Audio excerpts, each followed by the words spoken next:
So hello guys, good morning. In last lecture we were discussing about Compton effect and the derivation of Compton shift. तो जो last lecture था उसके अंदर हमने Compton प्रभाव और कॉम्पटन विस्थापन का एक जो सूत्र था वो डिराइव किया था, ये सब कुछ बातें कर ली थी। अब जो हम लोग करेंगे कॉम्पटन इफेक्ट में दो डेरिवेशन और है जिनमें से एग्जाम में पूछ लिया जाता है कुछ ना कुछ, तो उसके बारे में बात करेंगे। ठीक है, तो जो कॉम्पटन इफेक्ट था अपना वो क्या था, किस तरीके से था, उसके बारे में हम लोग बात करते हैं। तो कॉम्पटन जो प्रभाव था, कॉम्पटन इफेक्ट था, उसमें हमने ये बात की थी कि जैसे कोई एक फ्री पार्टिकल है जिसको इलेक्ट्रॉन बोल दिया था, तो यहाँ पर इसके ऊपर अगर कोई फोटोन आता है तो उस फोटोन की फ्रीक्वेंसी या एनर्जी जो है वो कम हो जाती है, तो उसकी जो आवृत्ति में क्या हो जाता है, डिक्रीमेंट हो जाता है। और ये कुछ एंगल से मान लो फोटोन इधर चला जाता है और जो एनर्जी में कमी होती है वो इलेक्ट्रॉन की एनर्जी में वृद्धि के बराबर हो जाती है। मतलब इलेक्ट्रॉन के पास में जो एक्स्ट्रा एनर्जी आ जाती है, क्योंकि पहले तो इलेक्ट्रॉन था रुका हुआ, स्टेशनरी था, अब इलेक्ट्रॉन चलने लग जाता तो उसके पास में कुछ एनर्जी आ जाती है, तो वो इलेक्ट्रॉन की एनर्जी में जितनी वृद्धि हुई है, जितना इंक्रीमेंट हुआ है, उतनी फोटोन की एनर्जी में क्या होगी, कमी हो गई, उसकी एनर्जी में हाश हो जाता है। ठीक है, डिक्रीमेंट हो जाता है, इलेक्ट्रॉन इधर चला जाता है। हमने बोला था कि ये एंगल है फाई और ये कितना है, थीटा, यही बोला था। तो मैं दो चीज़ें कैलकुलेट कर रहा हूँ। एक तो मैं ये चाहता हूँ कि चलो अपने को ये तो समझ में आ गया कि इसका लेमडा था आवृत्ति वेवलेंथ, इसका लेमडा डैश था, इसका फ्रीक्वेंसी न्यू था, इसका फ्रीक्वेंसी आवृत्ति न्यू डैश था, यही था। तो हमने लेमडा और लेमडा डैश में जो डिफरेंस उत्पन्न हुआ था, तरंग दैर्ध्य में जो अंतर उत्पन्न हुआ था, वो कैलकुलेट कर लिया था। अब मैं कैलकुलेट करना चाहता हूँ ये एंगल थीटा कि जो इलेक्ट्रॉन यहाँ से चला गया प्रकीर्णित होके, जो प्रकीर्णित होके इलेक्ट्रॉन गया है उसको बोलते हैं प्रतिक्षिप्त इलेक्ट्रॉन। क्या बोलते हैं, रिकॉइलिंग इलेक्ट्रॉन बोलते हैं, प्रतिक्षिप्त इलेक्ट्रॉन। ठीक है, तो प्रतिक्षिप्त इलेक्ट्रॉन का जो कोण है, ये जो एंगल है थीटा, ये कितना होगा, इसका एक फॉर्मूला निकल के आता है, पहले उसकी बात करूंगा मैं। तो प्रतिक्षिप्त इलेक्ट्रॉन के बारे में बात करता हूं मैं। तो प्रतिक्षिप्त इलेक्ट्रॉन की दिशा के बारे में बात करूंगा, direction of recoiling electron, direction of recoiling electron, recoiling electron.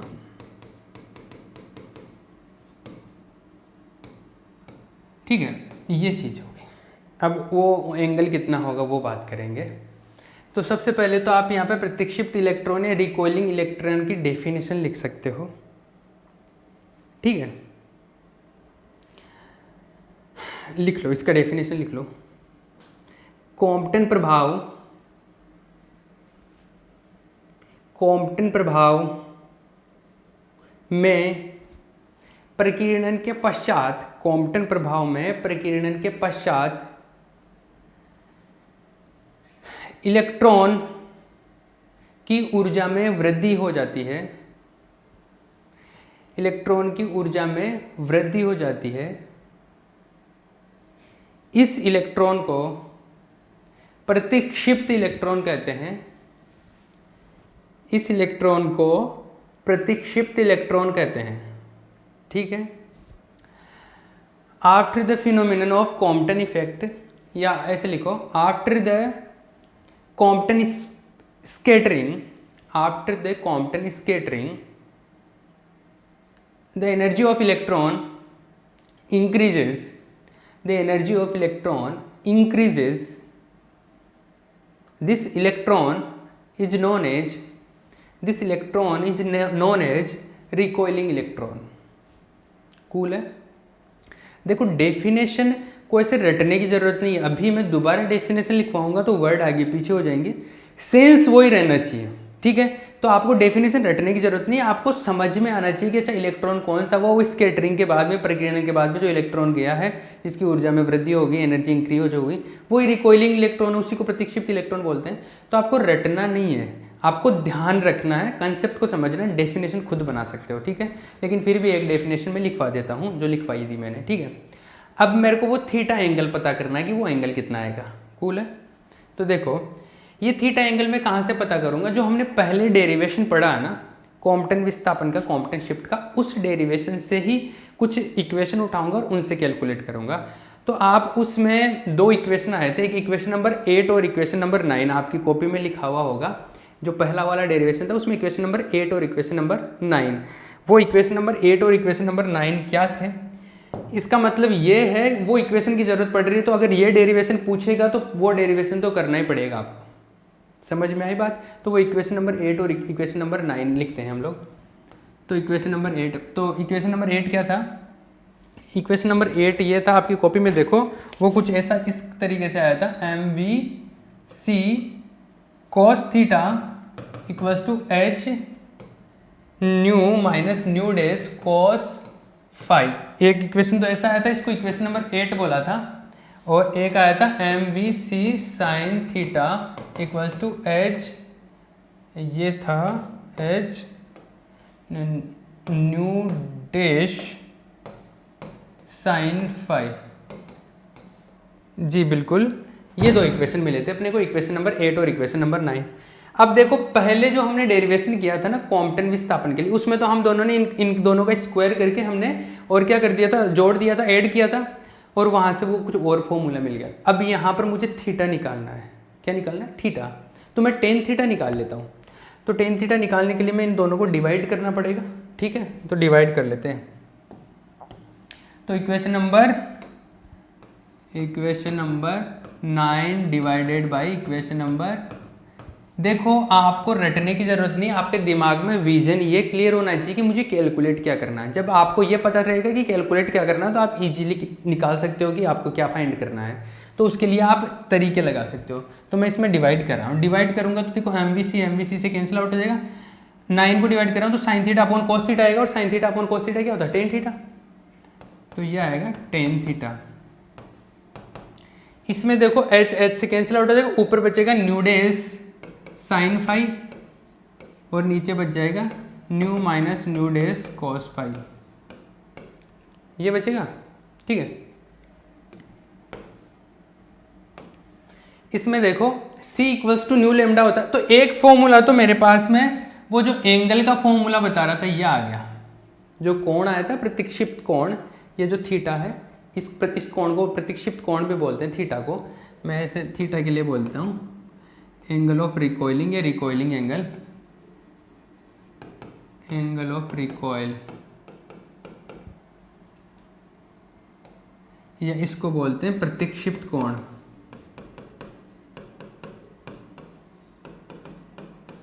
आई बात समझ? ये न्यू के पदों में है, मतलब आवृत्ति फ्रीक्वेंसी के टर्म्स में। मैं इसको लेमडा के टर्म्स में भी लिख सकता हूँ। तो लेमडा के टर्म्स में कैसे लिखोगे? Since we know that C equals to nu lambda, अपने को पता है कि C बराबर न्यू लेमडा होता है। तो न्यू को अगर मैं लिखूँ तो C बाई लेमडा लिख सकता हूँ। न्यू को अगर मैं लिखूँ तो क्या आएगा? C बाई लेमडा, और न्यू डैश लिखूँ तो क्या आएगा? C बाई लेमडा डैश, ये आएगा ना। अरे यहाँ पर डैश है तो यहाँ पर डैश। अब किसी के दिमाग में ये आ रहा है कि अगर C पर डैश क्यों नहीं आया, मतलब C डैश क्यों नहीं हुआ? तो C तो स्पीड ऑफ लाइट है, प्रकाश का वेग है, तो वो तो इक्वल रहता है हमेशा। तो C तो सेम आ गया, लेकिन लेमडा लेमडा डैश हो गया, न्यू न्यू डैश हो गया। ठीक है, अब इसके अंदर इन दोनों के वैल्यू पुट कर दो। तो मैं इसको कुछ इक्वेशन नंबर लिख देता हूँ। जैसे इसको इक्वेशन नंबर यहाँ पर रोमन में 1 लिख दिया, इसको रोमन में 2 लिख दिया, इसको रोमन में लिख दिया 3। तो फ्रॉम 1 to 3 मैं ऐसे लिख देता हूँ, फ्रॉम 1 to 3। तो फ्रॉम 1 to 3 से क्या आएगा?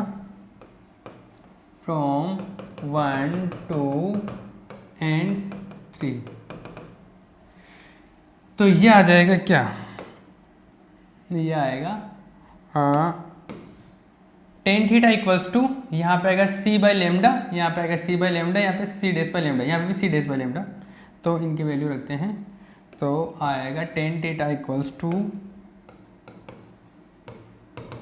C by lambda dash sine phi, और नीचे था न्यू, तो न्यू का तो क्या आ जाएगा? न्यू का आएगा, न्यू ही था ना। अरे यहाँ पे ये न्यू का वैल्यू क्या लिखोगे? C बाई लेमडा, और आगे न्यू डैश का C बाई लेमडा डैश, तो ये आ जाएगा C by lambda minus C by lambda dash cos phi. ये आ गया। अब देखो इसको आगे सोल्व करते हैं। Tan theta equals to, C तो सबसे कैंसिल आउट हो जाएगा, ऊपर भी है नीचे भी, हर एक टर्म में तो C तो सब जगह से कैंसिल आउट हो गया। ऊपर बचा sine phi lambda dash, sine phi lambda dash, नीचे बचा 1 by lambda minus 1 by lambda dash cos phi. मैं काम करता हूँ ऊपर और नीचे मैं लेमडा इंटू लेमडा डैश से मल्टीप्लाई कर रहा हूँ। अब यही क्यों कर रहा हूँ, क्योंकि ये देखो बट्टे में लिखा हुआ है ना, नीचे अपोन में है, तो मैं चाहता हूँ ऊपर आ जाए। तो इसके कैंसिल आउट करने के लिए मैं काम कर रहा हूँ लेमडा इंटू लेमडा डैश से मल्टीप्लाई करने पर, से गुणा करने पर, multiplying with lambda into lambda dash. तो अगर आप इससे मल्टीप्लाई करोगे तो क्या आएगा, देखो इधर आएगा टेन थीटा, ऊपर लेमडा इंटू लेमडा डैश से मल्टीप्लाई लेमडा डैश से कैंसिल आउट तो आएगा लेमडा साइन थीटा। यहाँ पर लेमडा लेमडा डैश से मल्टीप्लाई करोगे तो यहाँ लेमडा से लेमडा कैंसिल आउट हो जाएगा पहले टाइम में, तो ऊपर बचाएगा लेमडा डैश, यहाँ पर लेमडा डैश कैंसिल आउट हो जाएगा, यहाँ बचेगा लेमडा कोस फाई।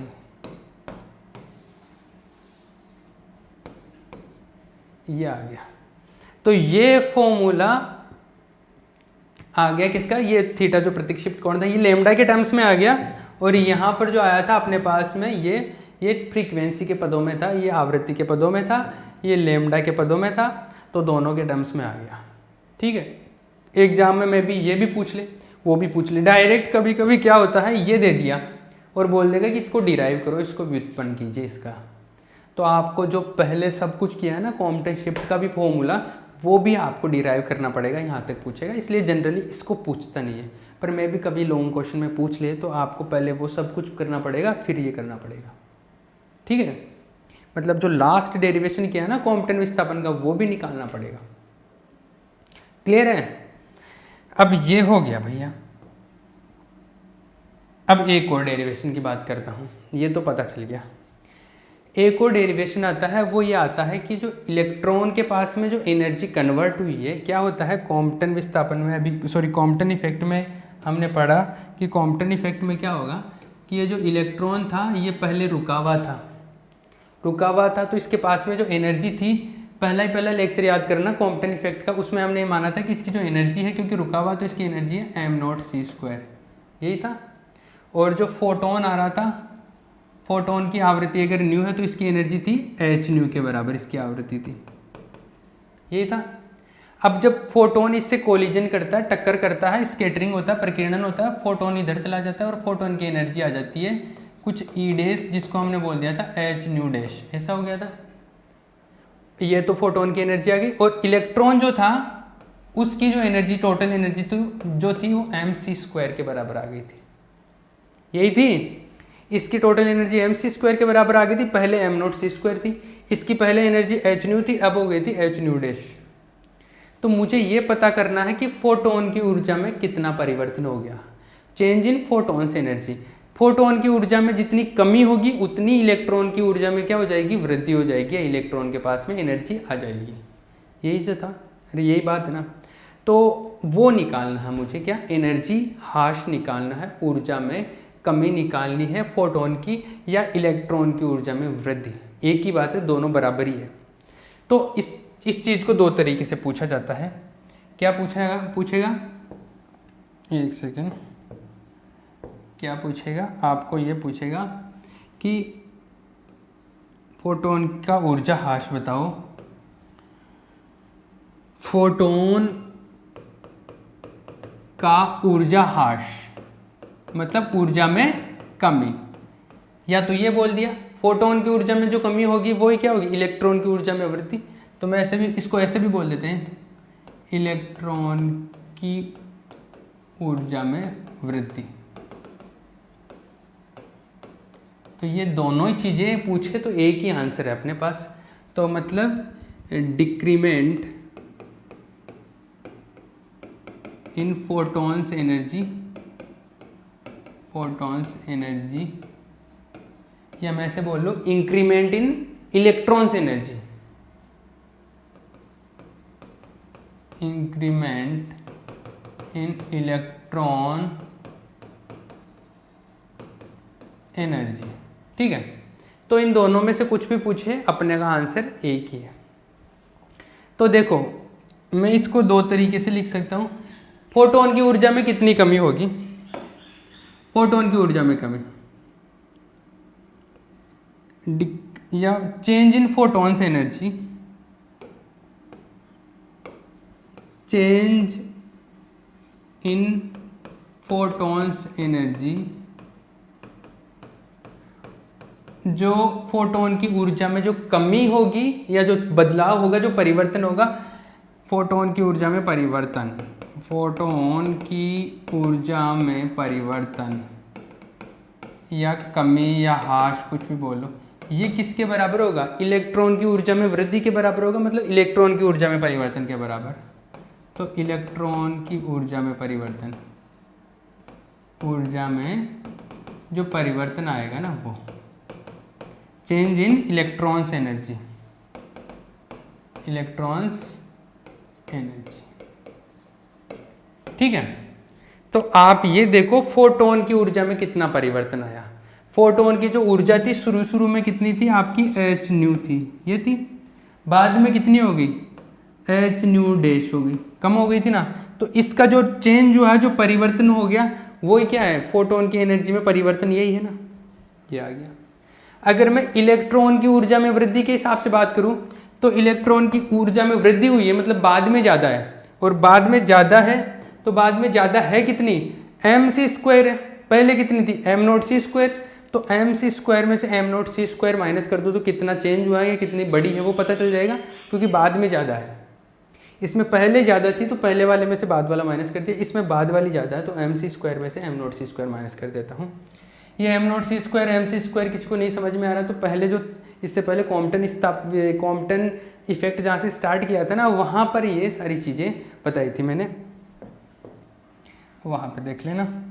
तो ये क्या था, H new minus H new dash, इधर से क्या है, इलेक्ट्रॉन की ऊर्जा में कितना परिवर्तन, अब है कितनी, एम सी स्क्वायर, पहले कितनी थी, एम नॉट सी स्क्वायर। तो ये चेंज आता है, क्लियर है। तो इसके दोनों ही फॉर्मूले आगे, मैं इस एनर्जी को मैं इस तरीके से लिख सकता हूँ कि जो चेंज हुआ है वो डेल्टा ई कितना है, या तो मैं इसको ऐसे बोल लूँ H new minus H new dash बोल लूँ, या मैं इसको ऐसे बोल लूँ एम, इसमें मैं अगर सी स्क्वायर कॉमन ले लूँ तो ऐसा आ जाएगा। ये दोनों ही फॉर्मूले हैं अपने पास। इस फॉर्मूले को मैं आगे निकाल के इसका एक दूसरा फॉर्म बनाता हूँ, उसको एग्जाम में पूछा जाता है। देखो क्या,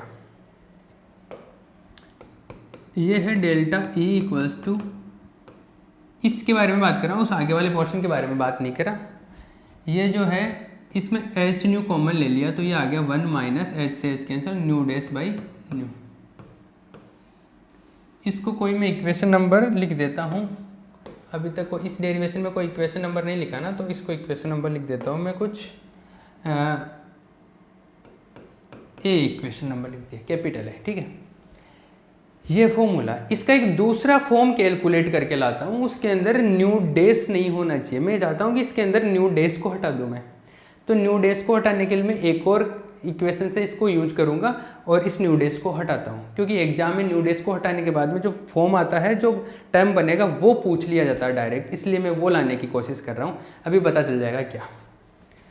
हमारे को कॉम्पटन विस्थापन, अगर ये कॉम्पटन इफेक्ट से रिलेटेड अगर डेरिवेशन पूछ रहा है तो कॉम्पटन विस्थापन, कॉम्पटन का जो फॉर्मूला है ना, कॉम्पटन शिफ्ट का, वो पता होना चाहिए।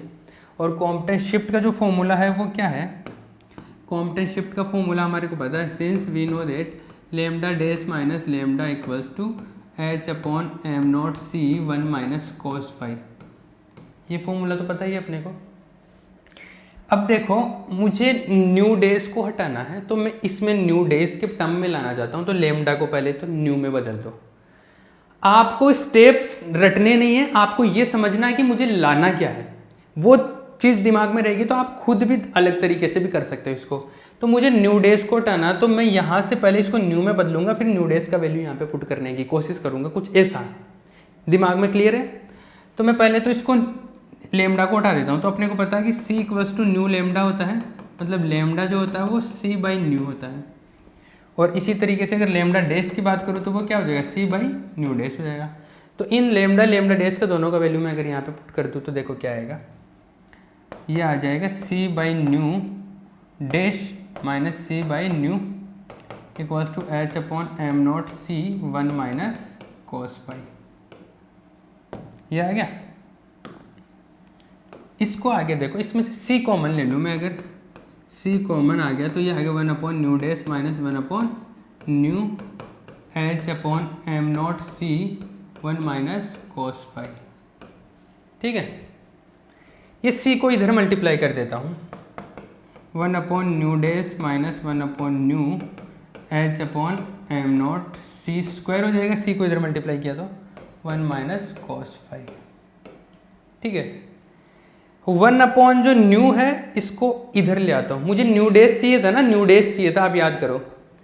तो 1/न्यू डैश इक्वल्स टू 1/न्यू को उधर ले जाता हूँ, 1/न्यू plus 1 h m not c square 1 minus cos phi. ये आ गया। देखो अगर मैं या तो न्यू डैश का वैल्यू लिख दूँ यहाँ से, या मैं न्यू डैश अपॉन न्यू का भी लिख सकता हूँ। तो मैं काम करता हूँ ताकि कैलकुलेशन थोड़ा सा इजी रहे, तो मैं न्यू डैश अपॉन न्यू का वैल्यू लिखना चाहता हूँ।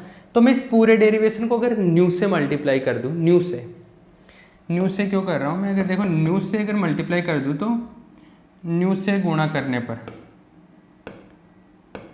न्यू से दोनों तरफ गुणा करने पर, multiplying with nu in both sides. तो बोथ साइड्स को न्यू से अगर मैं मल्टीप्लाई कर दूँ तो क्या आएगा, nu upon nu dash equals to, इसमें नीचे मल्टीप्लाई करूँगा तो 1 बच जाएगा, इसमें आ जाएगा h nu upon m not c square 1 minus cos phi. तो दोनों तरफ मैंने न्यू से मल्टीप्लाई कर दिया, ये मिल गया। अब देखो मुझे वो जो डेरिवेशन था इसके अंदर न्यू डैश को हटाना था, तो न्यू डैश अपॉन न्यू का वैल्यू रखूँ अगर मैं, तो मेरे पास में न्यू डैश अपॉन न्यू का वैल्यू है, ये एक तरीके से उल्टा है तो इसको उल्टा लिख सकता हूँ मैं। ये जो h nu upon m not c square है, इसको, ये इतना बड़ा टर्म है, इसको एक नया टर्म लिख देता हूँ, बार बार इतना सब कुछ नहीं लिखना पड़े, तो मैं ऐसे लिख देता हूँ, इसको एल्फा लिख देता हूँ। क्या लिख दूँ, let's h nu upon m not c square को मैं लिख देता हूँ, चलो कोई दूसरा टर्म ले लिया एल्फा, तो ये छोटा हो जाएगा लिखने में, nu by nu dash 1 plus alpha 1 minus cos phi. ठीक है, अब मुझे ये चाहिए क्या, कहाँ गया वो, मुझे ये चाहिए न्यू डैश अपॉन न्यू, और मेरे पास में क्या आया, न्यू अपॉन न्यू डैश, तो इसको उल्टा कर दूँ, चलो इसको उल्टा कर देते हैं, तो ये आ जाएगा न्यू डैश अपॉन न्यू, इसको उल्टा करूँगा तो 1/1 plus alpha 1 minus cos phi. अरे कूल है ना, ये सारी चीज़ें समझ में आ रही है। इसको मैं इक्वेशन नंबर क्या बोल देता हूँ, इसको इक्वेशन नंबर बी बोल देता हूँ। पहले इक्वेशन नंबर ए आ गया था अपने पास में, ये इक्वेशन नंबर बी आ गया, तो इक्वेशन नंबर ए में इक्वेशन नंबर बी से क्या करूँगा मैं, वैल्यू पुट कर दूंगा। तो ये ऐसे आ जाएगा, from equation number 1 and 2 by equation, sorry A और बी है ये अपने पास में, from the equation number A and B. ये वाला वैल्यू वहाँ पे पुट करना है, कहाँ पर, यहाँ पे पुट करना है। तो एच न्यू तो बाहर ऐसा कैसा रहेगा, एच न्यू 1 माइनस वो आएगा, तो एच न्यू 1 माइनस ये आएगा delta e equals to h nu 1 minus ये वाला 1/1 plus alpha 1 minus cos phi. ठीक है, एलसीएम ले लूँ यहाँ से, अगर एलसीएम लेता हूँ तो ये बचेगा h nu 1 plus alpha 1 minus cos phi minus 1/1 plus alpha 1 minus cos phi, ऐसा आ गया। ये 1 से 1 कैंसिल आउट हो जाएगा। आगे चलो, ये आया delta e equals to h nu और अंदर बचा alpha 1 minus cos phi 1 plus alpha 1 minus cos phi. ये जो डेरिवेशन है, ये एनर्जी कौन सी एनर्जी है, वो एनर्जी है जो फोटोन की एनर्जी में जो कमी हुई है, या ये बोल लो कि इलेक्ट्रॉन की एनर्जी में जो वृद्धि हुई है वो है ये, मतलब the change in photons energy और चेंज इन इलेक्ट्रॉन्स एनर्जी, ये वो है भैया। ये 2 बार पूछा गया है पिछले 5-6 सालों में, ये वाला फॉर्मूला डायरेक्ट ये फॉर्म दे देता है कि इसको कैलकुलेट करो, ये भी नहीं बताएगा कि ये है क्या। तो आपको ये निकालने के लिए आपको पता होना चाहिए कि कॉम्पटन इफेक्ट से रिलेटेड बात है ये, और कॉम्पटन इफेक्ट में जो इलेक्ट्रॉन जाता है उस इलेक्ट्रॉन की एनर्जी में जो इंक्रीमेंट होता है, वृद्धि है वो है, या ये बोल लो कि फोटोन की एनर्जी में जो हाश होता है, जो कमी होती है वो है। तो the difference in the change in photons energy और the change in electrons energy, ये आ गया यहाँ से, ये है भैया। तो कई बार पूछा गया है ये, और इसके इस डेरिवेशन में या तो इसके ज़्यादा चांस होते हैं पूछने के, या जो पहला कॉम्पटन शिफ्ट वाला फॉर्मूला था उसको पूछने के ज़्यादा चांस होते हैं। क्लियर है? अब इसके ऊपर जो नेक्स्ट लेक्चर आएगा उसके अंदर 2-4 मैं न्यूमेरिकल बताऊंगा इसके ऊपर, कॉम्पटन इफेक्ट पर किस किस तरीके के न्यूमेरिकल आ सकते हैं, क्योंकि हम लोग इक्वली न्यूमेरिकल पे भी थोड़ा फोकस करेंगे ताकि चीज़ें सीखने को मिले अपने को। ठीक है, ये अभी मैं ये बता देता हूँ समराइज करके कि फोटोन जो कॉम्पटन प्रभाव है, कॉम्पटन इफेक्ट में हमने क्या क्या पढ़ा है, एग्जाम में क्या क्या फॉर्मूला, क्या क्या एग्जाम में पूछ सकता है। जो कॉम्पटन इफेक्ट है, कॉम्पटन प्रभाव,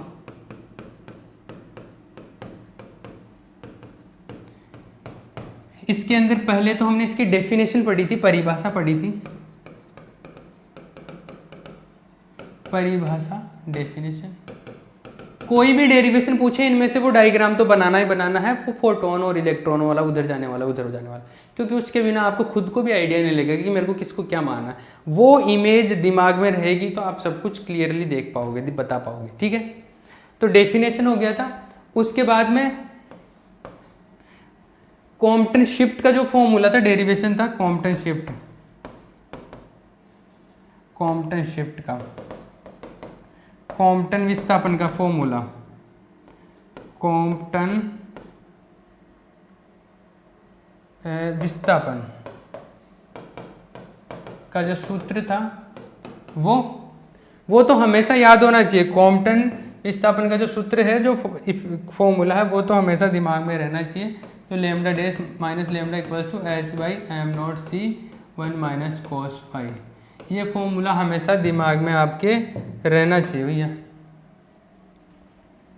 तो इसको थोड़ा बड़ा कर लेते हैं, ज़्यादा बड़ा हो गया। ओके, तो ये वाला फॉर्मूला तो आपके दिमाग में हमेशा रहना चाहिए। इसके बाद में हमने 2 फॉर्मूले और पढ़ लिए। एक तो ये किसका, रिकॉइलिंग इलेक्ट्रॉन का जो एंगल है वो थीटा, टेन थीटा वाला फॉर्मूला, जो वो लेमडा के टर्म्स में भी आया था और न्यू के टर्म्स में भी आया था, वो वाला फॉर्मूला। और एक ये जो लास्ट का अभी किसका फॉर्मूला पढ़ा हमने, एनर्जी डेल्टा ई का, एनर्जी का, एनर्जी में कितना हास हुआ है, कितना इंक्रीमेंट है, कितना डिक्रीमेंट हुआ है।